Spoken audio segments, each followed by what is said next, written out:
हाँ, तो देखो आज हम लोग क्या करने जा रहे हैं, ये SQL टेबल्स बनाएंगे। लास्ट क्लास में हम लोगों ने क्या बनाया था, ये एज्योर में हम लोगों ने जाके SQL डेटाबेस बना लिया था और सर्वर भी क्रिएट कर लिया था हम लोगों ने, उसका डेटाबेस भी बना लिया था, उसका यूजर आईडी पासवर्ड सब यहाँ पे जैसे हमने नोट कर रखा है, ये सब बना लिया था लास्ट क्लास में। उसके बाद वाले सेशन में हमने कीवर्ड बनाया था। आज सेशन में हम लोग SQL टेबल बनाएंगे, है ना।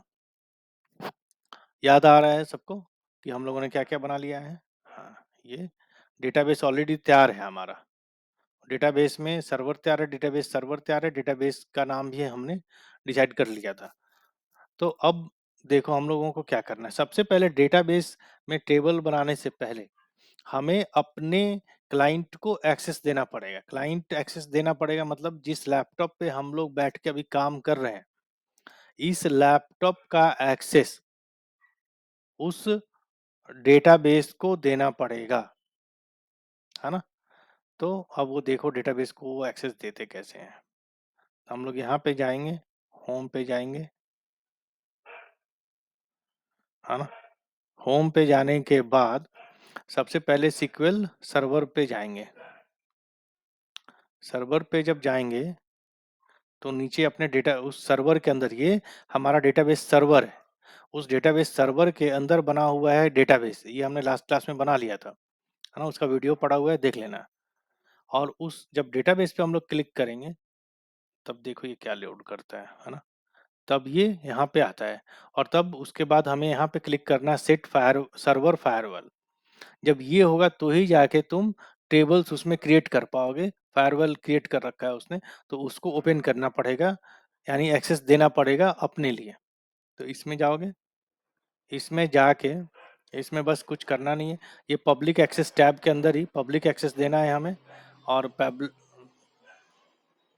हाँ, तो ये पब्लिक एक्सेस देने के लिए हम लोग क्या करेंगे, पब्लिक एक्सेस में गए, सिलेक्ट नेटवर्क्स के अंदर जाके, और इसमें करना क्या है, ये प्लस साइन पे क्लिक करना है। जैसे ही प्लस साइन पे क्रिएट करोगे तो देखो क्या आ जाता है, अपने आप में ये टेक्स्ट बॉक्स बन के सब आ जाता है ना। तो देखो ये 34 वाला ये एक्सेस मैंने ऑलरेडी दे रखा है ना। तुम भी प्लस साइन पे क्रिएट करोगे, ये अपने आप में आ जाएगा बन के, और कुछ करना नहीं, और ये सेव पे कर दो बस। और जैसे ही सेव करोगे, मैं तो डिस्कार्ड कर देता हूँ क्योंकि ऑलरेडी मैंने दे रखा है, 35 को दे रखा है, और ये 145 ये भी खुद ही आया था, है ना। ये 2 बार करना। तो देखो यहाँ 34 है, तो ये तुम्हारा इधर भी 34 है, फिर यहाँ पे 145 है, इधर भी 145, ये आ जाएगा तुम्हारा। तुमको बस सेव कर देना है। और ये एक्सेप्शन में इस पे चेक कर देना, allow you Azure services and resources to access this server, बस। उसके बाद ये सेव कर देना। सेव करने के बाद हम लोग को कहाँ जाना है, अब फिर से डेटाबेस में जाना है।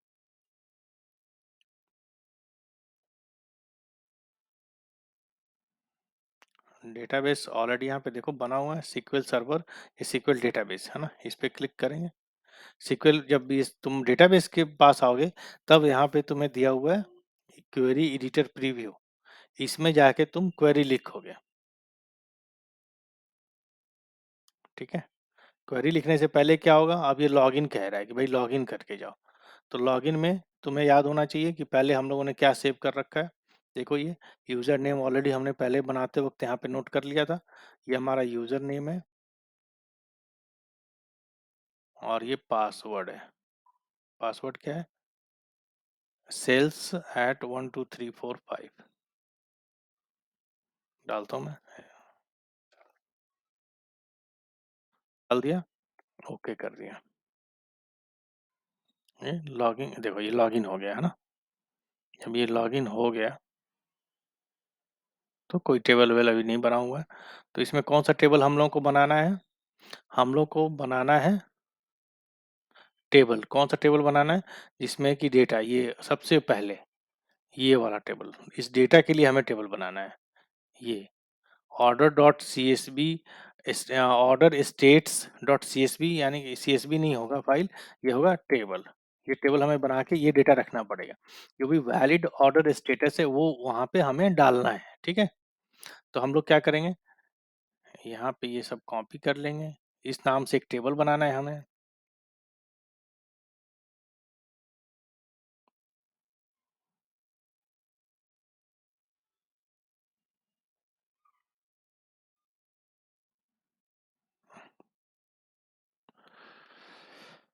फाइल, न्यू फाइल में गए। हाँ, अब देखो क्या करना है हमें। क्रिएट टेबल ऑर्डर स्टेटस, है ना? ये टेबल क्रिएट कर देना है हमें। इसके इसके अंदर हमें क्या करना है, एक फील्ड बनाना है वैलिड। कोई कंफ्यूजन होगा तो बोलना भाई। वैलिड स्टेटस नाम का फील्ड बनाएंगे। इसका डेटा टाइप दे देंगे var char var char 10 दे दो या 20 दे दो, ठीक रहेगा।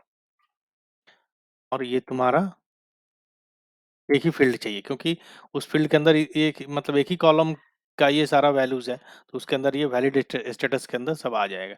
अब इसके अंदर हम क्या करेंगे, इंसर्ट करेंगे। इंसर्ट इनटू ऑर्डर स्टेटस, ठीक है। वैल्यू, कौन सा वैल्यू डालना है? हाँ, क्लोज्ड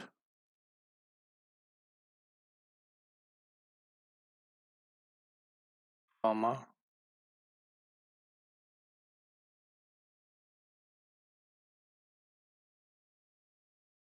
तो ये तुम्हारा एंडिंग, ये हो गया ऑर्डर कंप्लीट, ये हो गया पेंडिंग पेमेंट, ये हो गया, है ना? इस तरह से तुमने कर दिया। चलो अब इस चीज को हम वहाँ पे रन कराते हैं। क्रिएट टेबल ऑर्डर, ये हम पहले टेबल वहाँ पे बनाते हैं। ये हमारा एडिटर है, यहाँ पे हमने ये डाला और सेमीकोलन लगा के रन करा दिया। इफेक्टेड हो गया, है ना? अब उसके अंदर हम क्या डाल रहे हैं, वैल्यूज डाल रहे हैं।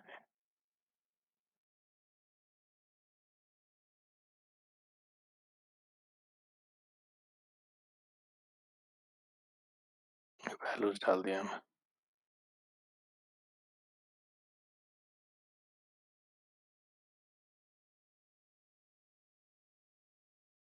बिल्कुल वैल्यू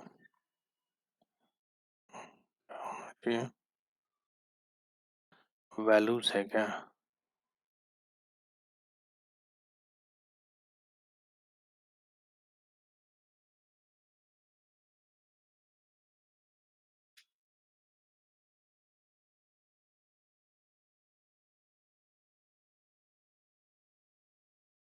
ठीक है, ये रन कर गया हमारा।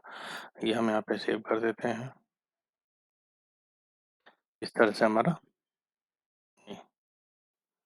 क्या है, क्वेरी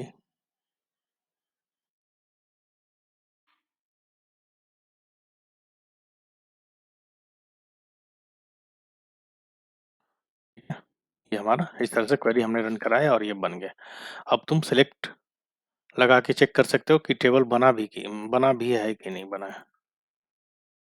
तो select star from order status.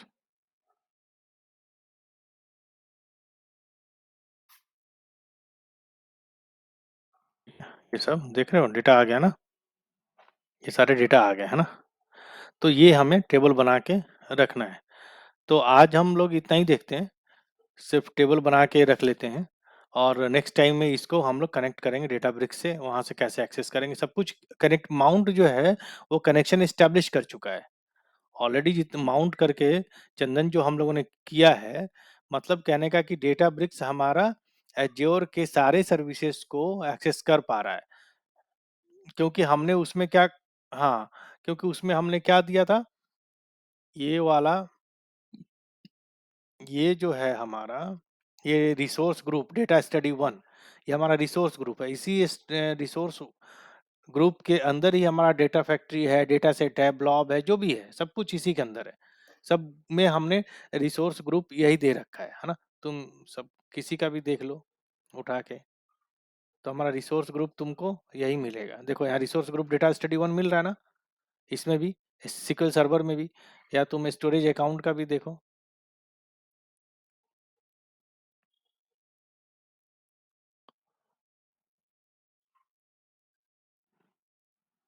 Storage account का कहाँ ये, इसको व्यू करो। हाँ देखो यहाँ कहाँ चला जाता है यार। चलो इसका रिसोर्स ग्रुप कहीं दिख रहा है तुम लोगों को? हाँ ये रिसोर्स ग्रुप सबसे ऊपर ही दिख रहा है, ये देखो ये वाला लाइन। तो ये हम कहने का मत, देखो ये स्टोरेज अकाउंट का भी जो रिसोर्स ग्रुप है डेटा स्टडी 1 ही है। यानी कि डेटा स्टडी एक तरह से बहुत बड़ा बॉक्स है, उसके अंदर ही हमने सारी चीजें बना बना के थोड़ा थोड़ा डाल रखा है अपना, है ना? ये डेटा स्टडी 1 ये तुम्हारा सबसे बड़ा ये बॉक्स है रिसोर्स ग्रुप। ये देखो यहाँ रिसोर्स ग्रुप लिखा हुआ है ना, ये सबसे बड़ा समझो ये संदूक है। उसके अंदर ही हमने जब SQL सर्वर भी बनाया तो हम उसने पूछा भाई किस संदूक में डालना है, तो हम डाल दिया कि भाई रिसोर्स ग्रुप हमारा डेटा स्टडी 1 है। देखो ये रिसोर्स ग्रुप, ये लाइन देख लो, ये वाला लाइन देखो तो इससे ज्यादा क्लियर हो जाएगा। ये रिसोर्स ग्रुप के अंदर सबका रिसोर्स ग्रुप डेटा स्टडी 1 ही है, और डेटा स्टडी 1 का एक्सेस पूरा हम लोगों ने दे रखा है डेटाब्रिक्स को, लास्ट टाइम हमने दिया था माउंट करते वक्त। अभी जब माउंट तुमने कर लिया, उसके बाद ये 2 कमांड जरूर रन करा के एक बार देख लेना कि तुम्हारा माउंट सही काम कर रहा है कि नहीं। कौन सा 2 कमांड है वो?